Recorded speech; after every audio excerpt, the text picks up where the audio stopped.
Magandang morning po sa inyong lahat. Isa namang bagong umaga, bagong kalakasan, bagong pagpapala ang kaloob ng Diyos sa bagong buhay natin ngayong araw na ito.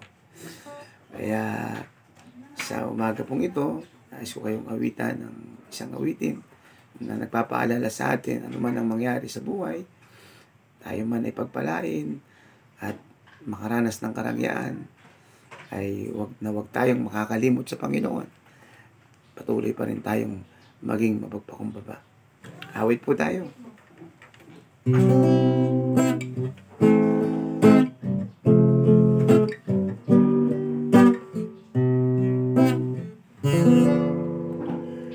Ang puso ko'y dinudulog sa'yo,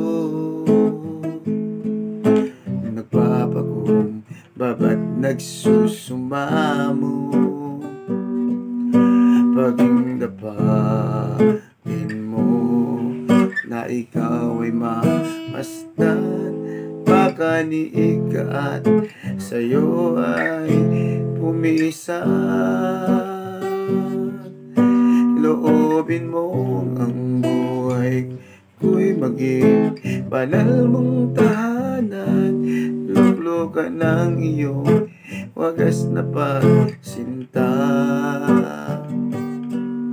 daluyan ng walang hanggang mga papurit pagsamba. Magari ka, O Diyos, ngayon at kailanman. Loobin mo ang buhay ko'y maging banal mong tahanan, luklukan ng iyong wagas na pagsinta, daluyan ng walang hanggang mga papurit pagsamba. Magari ka, O Diyos, ngayon at kailanman. Magari ka, O Diyos, ngayon at kailanman. Magandang umaga po, pagpapala palagi ang sumaating lahat. Amen.